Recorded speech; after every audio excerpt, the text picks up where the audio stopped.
তুমি free fire খেলছো, তুমি কি হাউজে কাউসারের আশা করতে পারো? তুমি কি জানো হাউজে কাউসারের পানি কত মজা? তুমি কি কখনো জানো যুবক, পাবজি আর ফ্রি ফায়ার নিয়ে যারা ব্যস্ত থাকো, তোমাকে আমি একটা জিনিস দেব, তুমি ওয়াদা করো ফ্রি ফায়ার ছাড়বে কিনা। যদি আমি যেটা দেবো সেটা যদি ফ্রি ফায়ারের চেয়ে কোটি গুণ বেশি মজাদার না হয়, ছাড়ার দরকার নেই। যদি মজাদার হয় ছাড়বে, ওয়াদা করো ভাই, হাত তোলো। যারা খেলো তারা হাত তোলো, দাঁড়িয়ে বলো, জনগণকে শুনিয়ে বলো আমি আজকে ছেড়ে দেবো যদি হুজুর আপনারটা মজাদার হয়।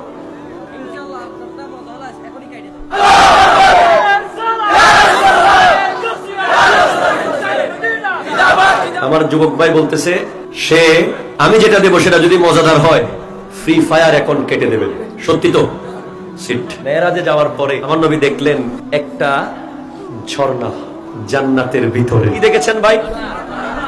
যেটার এক পার বানানো হয়েছে স্বর্ণ দিয়ে, আরেক পার বানানো হয়েছে মুক্তা আর মণি দিয়ে। যেটার ভিতরে দেখ মাটি থাকে না, ঝর্ণার ভিতরে ওই মাটি বানানো হয়েছে কস্তুরী দিয়ে, তলা বানানো হয়েছে হীরা দিয়ে। সেখান দিয়ে যে পানিগুলো যাচ্ছিল আমার নবী দেখলেন সেই পানিগুলো দুধের চেয়ে সাদা। এবার খেয়ে দেখলেন মধুর চেয়ে মিষ্টি। এবার দেখলেন বরফের চেয়ে ঠান্ডা। জিবরিল এটা কি? ও জিবরাইল এটা কি? জিবরিল আমিন বলছেন হাযা আল কাউসার, এটাই হলো কাউসার, হাউজে কাউসার। এটার পানি কে খাবে?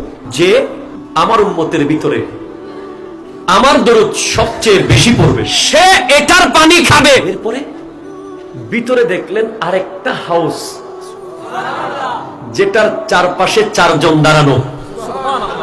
এক কোনায় দাঁড়িয়ে আছে সিদ্দিক আকবর, আরেক কোনায় দাঁড়িয়ে থাকবে ফারুক আজম, আরেক কোনায় উসমান জুন্নুরাইন, আরেক কোনায় মাওলা আলী। সেটার উপরে থাকবে আকাশে যত তারা ততগুলো বাটি। সেটার পানি যে এক বাটি খেতে পারবে 50,000 বছর আর তৃষ্ণা লাগবে না। আমি কেমনে পাবো সেই পানি? আমার দরুদ পড়লে। এখন তুমি ফ্রি ফায়ার যখন খেলো আধা ঘন্টা, 1 ঘন্টা, 10 মিনিট, 1 মিনিটও যখন খেলো, ওই 1 মিনিটে যদি তুমি মন দিয়ে চেষ্টা করো অন্তত 2 বার দরুদ পড়া সম্ভব। কয়বার? তুমি 1 ঘন্টা যে গেল, ওই 1 ঘন্টা যদি তুমি চেষ্টা করো 100 বার পড়া কি সম্ভব নয়? 1 ঘন্টায় মিনিমাম 100 বার না, মিনিমাম চেষ্টা করলে 500 বার পড়া যাবে।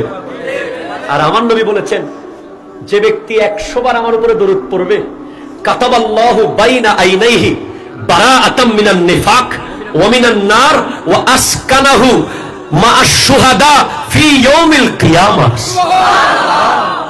যে ব্যক্তি আমি নবীর উপরে 100 বার দরুদ পড়বে, কাল হাসরের মাঠে সে থাকবে শহীদদের লাইনে, এবং তার কপালে আল্লাহর কুদরতের কলম দিয়ে লিখে দেওয়া হবে আজকে থেকে তুমি জাহান্নামের আগুন থেকে মুক্ত, তোমার দিল কপটতা মুক্ত।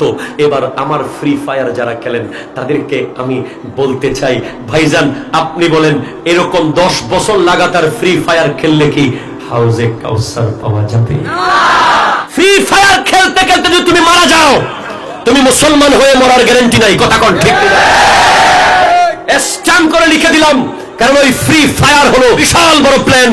তোমাকে মসজিদ থেকে বের করে দেওয়ার প্ল্যান, তোমাকে বাবার কদম থেকে বের করে দেওয়ার প্ল্যান, তোমাকে কোরআনের তেলাওয়াত থেকে বের করে দেওয়ার প্ল্যান, তোমাকে হাউজে কাউসার থেকে গলা ধাক্কা দিয়ে বের করে দিয়েছি না। ঠিক কিনা?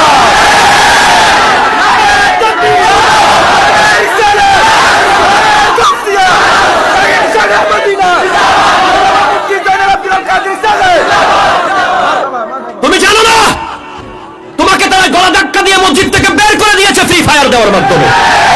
তোমাকে কোরআন শরীফ থেকে তোমার চোখ তুলে দিয়েছে তারা, তোমার বাবা মার কথা অবাধ্য করে দিয়েছে তারা, তারা তোমার দিলকে পাথর বানিয়ে দিয়েছে, তারা তোমার ব্রেইনকে নষ্ট করে দিয়েছে, তারা তোমাকে উলঙ্গ করে ছেড়ে দিয়েছে, তোমাকে তারা মুসলিম বানিয়ে ছাড়বে, তোমাকে তারা মুনাফিক বানিয়ে ছাড়বে, তোমাকে তারা জাহান্নামের গেটের মুখে নিয়ে ছাড়বে।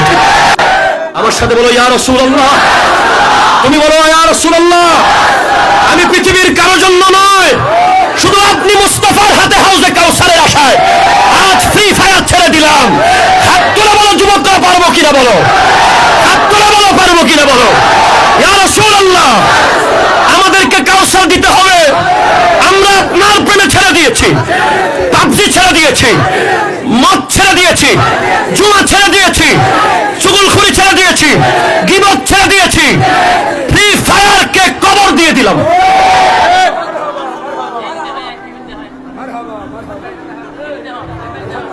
নারে তাকবীর, নারে রিসালাত, নারে গাউসিয়া, শাহিন শাহে মদিনা। আমার এই যুবক ভাই আজকে আমার নবীর কারণে ফ্রি ফায়ার ছেড়ে দিয়েছে। ইনশাআল্লাহ পৃথিবীর কেউ তোমাকে আর ফ্রি ফায়ার খেলাতে পারবে না। তুমি যখনই ফ্রি ফায়ার খেলবে তখন তুমি শুধু মনে করবে এই হাত দিয়ে নবীর হাত থেকে হাউজে কাউসার নেব, এই হাত দিয়ে নেব। এই হাত আর অ্যান্ড্রয়েডের পিছনে এইভাবে লাগাবো না, এই হাত লাগবে তো মুস্তাফার হাতে লাগবে।